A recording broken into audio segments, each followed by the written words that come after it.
Bismillahirrahmanirrahim. Assalamualaikum warahmatullahi wabarakatuh. Perkenalkan, nama saya Andra Muzaffar Rifki dari kelas 11 IPA 2. Di sini saya pertama memilih organisasi OSIS, yang kedua adalah organisasi Tarbawi. Di sini saya akan menanggapi artikel yang berjudul Society 5.0 in Industry 4.0. Oke, mari kita mulai. Teknologi manusia semakin berkembang seiring berjalannya waktu, sehingga negara-negara maju mulai melakukan perubahan. Salah satunya ialah melalui Society 5.0 yang digagas oleh negara Jepang.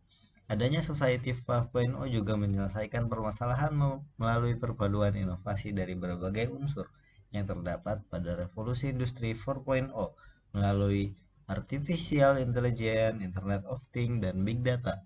Itu semua akan mentransformasikan jutaan data yang dikumpulkan melalui internet sehingga lebih mempermudah pekerjaan manusia. Namun, tetap saja walaupun ada semua itu, tetap dibutuhkan peran manusia yang berkualitas untuk mendukung dan mewujudkan rancangan tersebut, di mana manusia tidak hanya dijadikan sebagai objek, tapi berperan aktif sebagai subjek yang bekerja bersama dalam mencapai tujuan. Sebenarnya, inti dari Society 5.0 adalah memungkinkan manusia untuk lebih cepat memperoleh solusi yang paling cocok dalam memenuhi kebutuhannya. Hal ini memungkinkan bahwa manusia dituntut untuk maju dan mengikuti pola perkembangan zaman, sehingga manusia terus mencari informasi-informasi serta menciptakan inovasi baru untuk mendukung kehidupannya. Era Society 5.0 ini diharapkan dapat menyejahterakan manusia, bukan merobotkan manusia. Posisi pendidikan di era Revolusi 4.0 ini sangat penting karena manusia diharapkan untuk mempunyai karakter yang bijak dalam menggunakan teknologi dengan baik. 3 kemampuan yang paling tidak kita butuhkan adalah kita harus bisa memecahkan masalah kompleks, berpikir kritis, dan kita harus kreatif karena setidaknya dengan 3 karakter tersebut, eksistensi kita di dunia tidak tergeser oleh robot.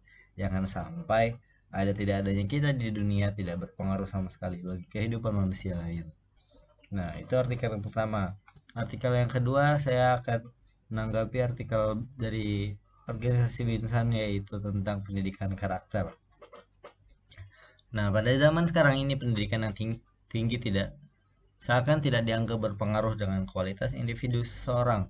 Orang yang berpendidikan tinggi tidak ada bedanya dengan orang yang berpendidikan rendah. Bahkan orang yang berpendidikan tinggi kecerdasannya hanya untuk memenuhi orang yang kurang berpendidikan. Padahal idealnya seorang yang berpendidikan tinggi bisa menjadi panutan dan contoh untuk orang yang pendidikannya rendah. Seperti dalam pepatah yang mengatakan, bagaikan padi semakin tua semakin merunduk. Artinya orang yang semakin berilmu, pendidikannya semakin tinggi, maka sudah seharusnya bisa rendah hati dan memilih antara baik dan buruk dan bijaksana dalam berperilaku. Nah, hal ini menjadi bukti bahwa pendidikan karakter yang direncanakan selama ini tidak berjalan dengan semestinya, sekaligus menjadi tamparan keras bagi pendidikan di Indonesia. Pendidikan ini harusnya diharapkan mampu merubah individu yang tidak baik menjadi baik, tapi dalam kenyataannya belum mampu menjawab permasalahan yang ada, khususnya berkenaan dengan karakter seseorang. Pendidikan bukan hanya menggarap kecerdasan pikir seseorang itu saja, tapi juga karakter orang tersebut, perilaku orang tersebut, dan akhlak orang tersebut. Maka dari itu, pendidikan karakter untuk saat ini sudah harusnya dijalankan melihat kenyataan yang ada saat ini. Dalam mewujudkan sebuah pendidikan karakter yang diharapkan itu tidak bisa dilakukan oleh satu pihak, tapi harus melibatkan banyak pihak, diantaranya pemerintah, individu, keluarga, dan lingkungan sosial, serta hal lain yang dapat berpengaruh, diantaranya adalah sistem yang digunakan dalam mewujudkan pendidikan karakter tersebut. Manfaat yang dihasilkan dari pendidikan karakter yang diperhatikan dengan baik akan menciptakan seseorang yang religius, jujur, toleransi, disiplin, kerja keras, demokratis, kreatif, dapat memecahkan masalah, kritis. Itu semua akan tertanam di dalam dirinya. Dia juga akan mempunyai rasa cinta dengan tanah airnya. Dia akan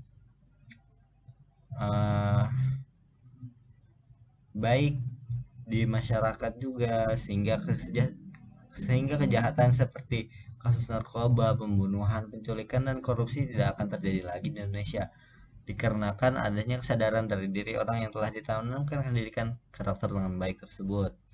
Nah,